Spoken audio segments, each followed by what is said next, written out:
The news about where the economy is right now is so ghastly, and nobody's talking about it. Yeah. People have no idea what a boomtown this was in the 50s and 60s and 70s. There's a break in the path that the Hawaii economy was on. It's not a break in the US economy, which is cruising along and then had the pandemic and then bounced right back. So resilience, right? Bouncing back to the path you were already on. Hawaii has not bounced all the way back. In fact, Hawaii has bounced back the least of the 50 states. Welcome to What Would Our Kupuna Do? This is Richard Haw's vlog, which looks at what we can do today to make Hawaii Island a more sustainable place to live. So our children and grandchildren and their grandchildren won't be priced out of here and will be able to stay in Hawaii and live good lives here. I'm Leslie Lang. You probably know Richard Haw, and we are joined today by Paul Brewbaker and Patrick Sullivan. Welcome to both of you. Patrick Sullivan is founder and CEO of Oceanit in Honolulu. Patrick, will you tell us what Oceanit does? We call ourselves a mind-to-market company, so we think of things in fundamental science and then drive it to market. And we work in the areas healthcare, aerospace, energy, and so we've got things we're doing all over the world. In the energy space, we have some interesting nano composite materials we produce, and we just did a deployment. We were in Iraq earlier this week. We're looking at a deployment in the Mediterranean off of Italy. And then likewise, we're involved in a lot of healthcare technology in the aerospace field. And Paul Brewbaker was for many years the chief economist for Bank of Hawaii. He's now the principal and economist at TZ Economics, a Hawaii economics consultancy. My company is just me, and I have a much more boring life than Patrick does at Oceanit. Now I'm just sort of the on-call economist. I'm a recovering bank economist, and I'm still around, and people call me up to see what I can help them with. Happy to help. Now, what we're talking about today is Patrick and Paul have authored a white paper that came out back in December of 2023 called Hawaii Losing the Future, ?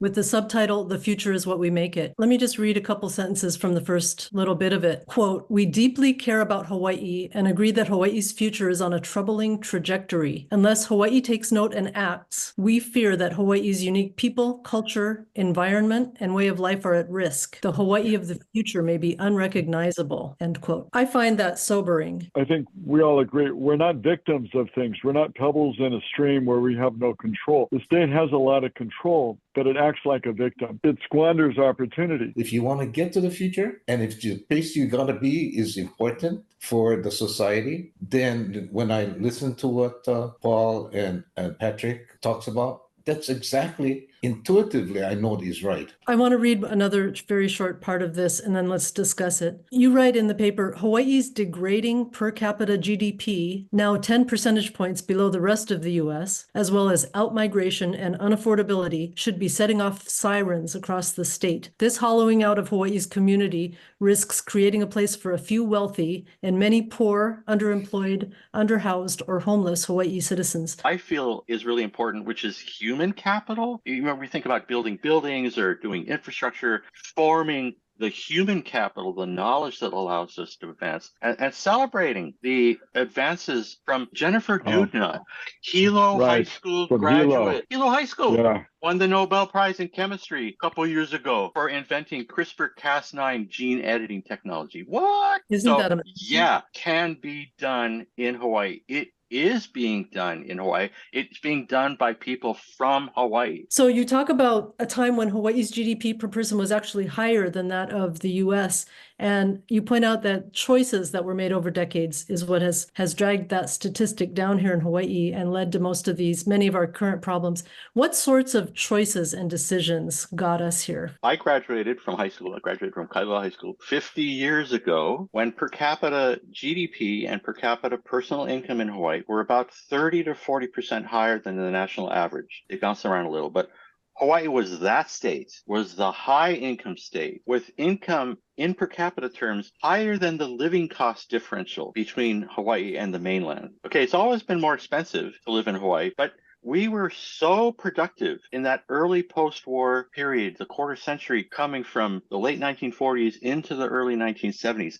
Building industries, creating astronomy as an industry, creating genetic modification, dare I say it, as an agricultural services economic activity. And then we started to clamp down a little bit. The challenge is that from 30 or 40% higher than the national average, we're at 10% lower than average, right? So my sense of it is that we've tended to throttle economic development opportunity rather than celebrate it, enable it, like let people chance them or whatever. We're so like obsessed with controlling or picking outcomes that we think are the right ones without being open to the idea that there might be other ones. I think you're exactly right. At that time in history, Hawaii was a place of ideas, right? Ideas were more welcome. You know, we were investing in building a university that would be excellent in research. Now, just contrast that to where we are today. The university, you've got well-intended policymakers that see the university as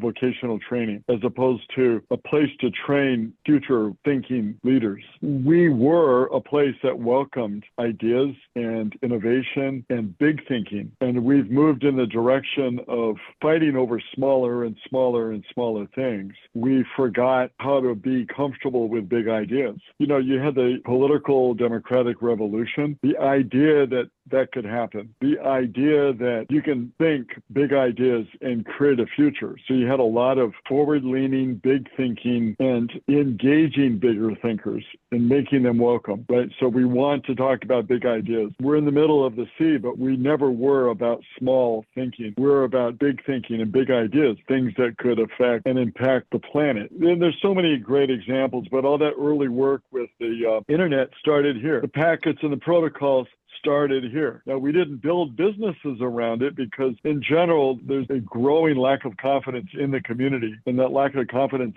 in itself. But it wasn't always like that. There was a time in history where we were comfortable with big ideas and big thinking and bringing big ideas and communities together and leading the world in a lot of these areas. And we have done a bunch of that, but we have done less and less of that. We kind of made it harder for people to be welcome. I mean, Hawaii really doesn't care for astronomers anymore. We used to. Now you contrast that with places like Tucson, which did astronomy, but they supported building the business infrastructure to create industry based on the ideas coming from those deep astronomy problems. And that created industry and jobs and growth.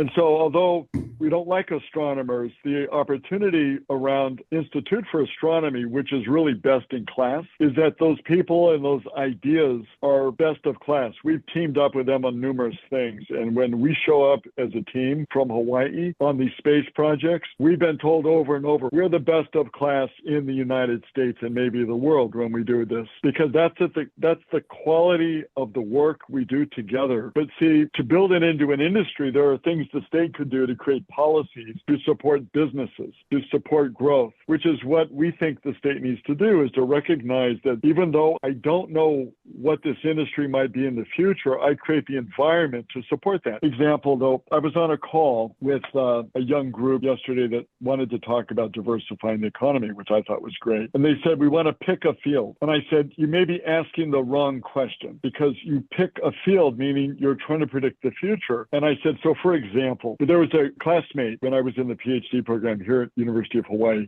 Graham Blackington, who is brilliant, invented as his PhD dissertation what was the first real side-scan sonar, which became the tool to map the ocean's bottom to put fiber and connect the entire planet Earth. Now, when they created this, they created a business and they were trying to have a pier in Hawaii. Nobody would help them. So Seattle opened up their gates and said, we will take care of all of these things. And that's the technology that connected the planet. That was enabled by these guys in Manoa, and just nobody cared. Now, there were like 20 of these folks, professors, researchers with kids and wives and families. They all moved. That was the last thing they wanted to do. But I said, how would you pick that the internet is coming and we want to support technologies to enable it? You can't. But what you can do is create the environment that says we welcome ideas, we welcome innovation, we welcome people that think differently, and people that are trying to do things that could make a big difference in this planet we call home. And yes, it can come from the middle of the sea. There's no geographic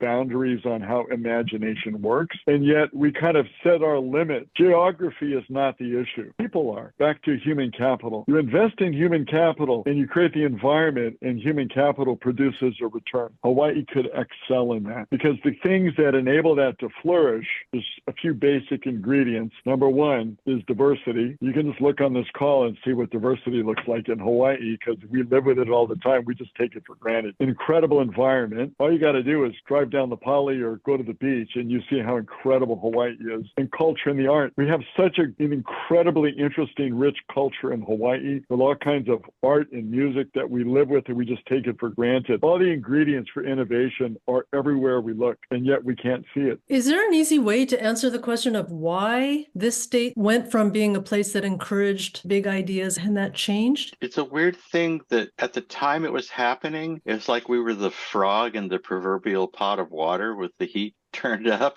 and it's only at the end when the water's boiling you realize, oh, that's what happened. You can't really put your finger on any one thing, but it's kind of an attitude as well. You know, throttling. I mean, my favorite example, speed humps. Are you serious? I mean, really? That's more of a metaphor. Do you see what I mean? Why are we jamming people up? You know, it's one thing to develop critical thinking and analytical skills. We got to be doing that, right? And it starts at a really early age. We got to do a way better job in early childhood cognitive and non-cognitive development. But there's also a place for the more practical applied skills. That visceral knowledge of learning and doing and building is how you accelerate innovation. You talk about what the state could do. There's tons they could do. You could build a huge makerspace that's shared. You could open up UH so that you get big makerspace and you have industry collaborating. So industry collaboration with university. What an idea. It's done all the time in a lot of places. So we're talking about this. At UCSD, they build semiconductors and integrated circuits, and they have industry comp, they have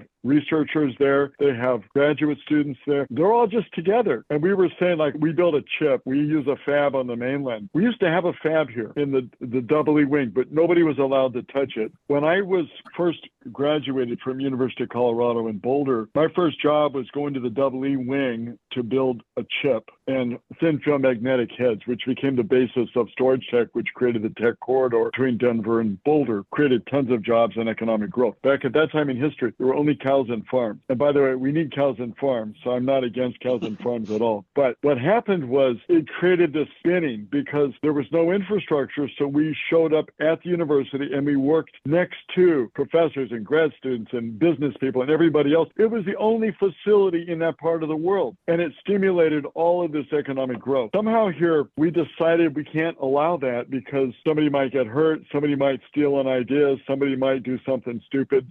I'm not sure what the reasons are, but it's so difficult to collaborate when, in fact, there's tons of examples around the country of how this happens. So if you want to do, for example, advanced agriculture, you create a space where you've got, genetics, medical, biomechanical, information system. You can put stuff together to come out and make things, try things, build things, and then go test it on a plot, look at productivity and performance. You can do the CRISPR, you can do genetic engineering, you can do all these things to perfect the product for the challenge you've got at hand. And that could all be done in almost real time by getting people to just collaborate. We could do better here. There is a theme here where somewhere in the balance, striking the balance between letting people go out and try something different, like that, literally the way I got to know Richard as a farmer. Every time I saw him, he was doing something new and different that I'd never heard of before. That kind of approach to everything we can do. The other side of it is kind of holding things back because you're uncertain about the outcome or you're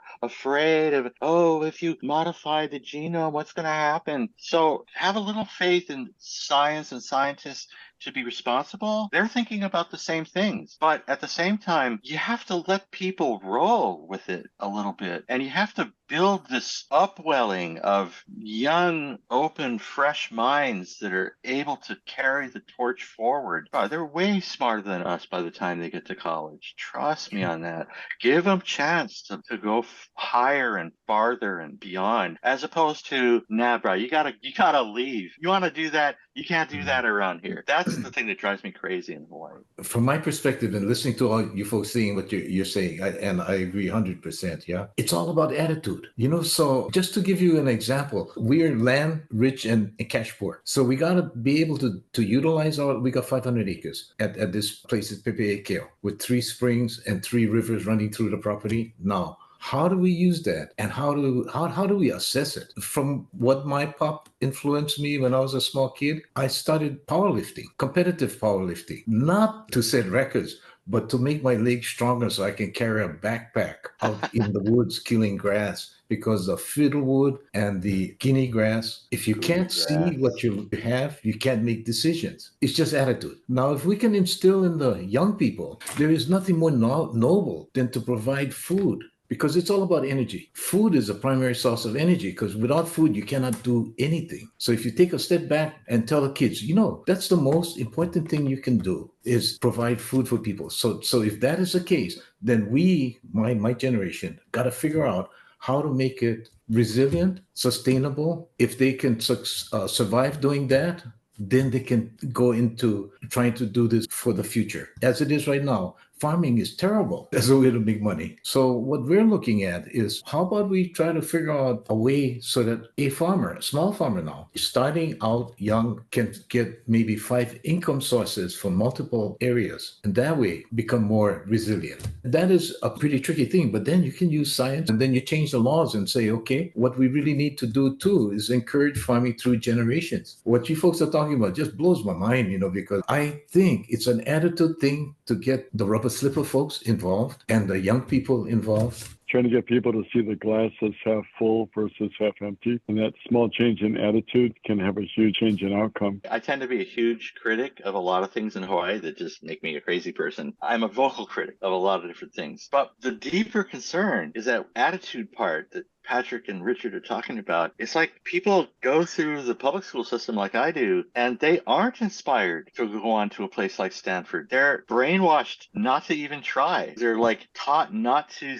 think outside the box or whatever. And just that attitude really is more important, I think, than we give it credit to. Yeah, sure, there's plenty of things we can work on, but let's at least inspire younger people to just keep going, keep trying, keep building, and not bail out on your own future. Right. And if we just did that with the schools, it would have a huge impact. I mentioned this in the paper, our experience with interns. But when they come, we talk to them and ask them, what do they think? Do they see a future? And pretty much they all say no. Basically, it's a paid internship, and we have a curriculum we work through with them at the end of the summer. Pretty much everybody's changed their mind. They say, well, yeah, of course we see a future in Hawaii, because they're no longer thinking that the only option is to leave. It's maybe subconsciously reinforced by the teachers and the parents, but a lot of them grow up thinking if they're really good, they have to leave. There's nothing for them. So we spent a decade trying to work with the schools, trying to change that, only to realize that change isn't going to happen. There's nothing wrong with the kids there. The problem is the grown-ups and the policies and the way that we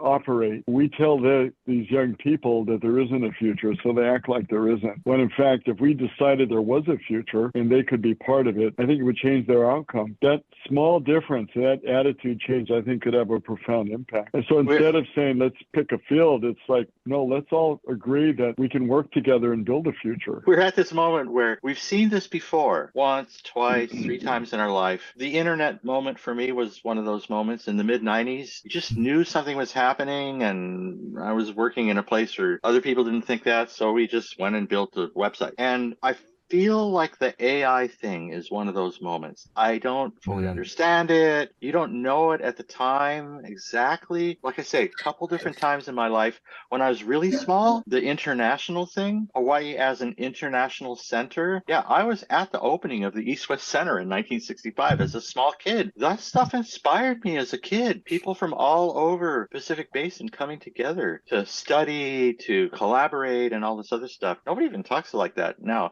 But as I say, AI seems to me like a bona fide moment. Something's about to happen. Let's inspire the kids to jump on it, take off on that flight. Absolutely. What you really should be doing is opening the aperture and say, look, what are the things we can use this tool for to make the world a little better? And that could include medicine and agriculture and materials and energy and transportation. And all of these things can benefit from it. So building that deep bench of knowledge and capability here here with the kids, which who are very capable of this, by the way, and inspiring their imagination on how to use it will create all kinds of opportunities. You're supporting an environment and investing in human capital. And when you do those two things, the human capital produces returns. We could do better. And the way that's got to happen is we have to believe in people. We have to invest in people, create the environment where people can bring these ideas that'll have an impact on the planet. Because the opportunity space, as Paul was saying, every so many decades it comes around. Right now, the opportunity space is vast, huge. I'm an optimist, but I see that the state could do better. And unless we do, somewhere in the future, we won't recognize ourselves as a community because there's people leaving all the time because it's just hard to earn a living if all we do is focus on tourism. And nothing wrong with tourism, but the big companies that own tourism today are optimizing for efficiency. And whatever capital is created, whatever returns are created from that, they don't come here. They go to those investors. And that's okay. But the fact is, we don't seem to recognize that, and that it's time to invest in other things that'll create dividends for the state of Hawaii and its community. There is a kind of an absence of leadership. There's a little bit of a void there. There's our champions for this kind of thing. Evidently, Jack Burns, Governor Burns, was a champion for all this stuff. We're going to build a 10,000-foot runway at Hilo Airport. That's the way that guy thought. We're going to put telescopes on Mauna Kea. We're going to have 200 seed companies come to Hawaii and work with Dr. B over at the Kind. I don't hear leadership in Hawaii talking about these kinds of ideas and then inspiring the younger kids to come along. Don't misunderstand. It's not that I don't see younger entrepreneurial types, trying stuff out. I wish them all well. The mistakes I think we make are of the sort Patrick mentioned a second ago. Too much pick a winner. It's more the environment. You have to create an environment where it's okay to fail. Like, try something out and then, oops, let me try something else, and not have this, no, bro. Don't even try. Don't even try. Yeah. There are younger people out there that inspire me to be more optimistic. And yet, if you're in last place of the 50 states, that cannot be good. If you went from 40% higher than the national average to 10% lower, that happened in my lifetime. It was the boomers. We messed up. And before we hit the exit, we better work on helping these younger guys clean up the mess.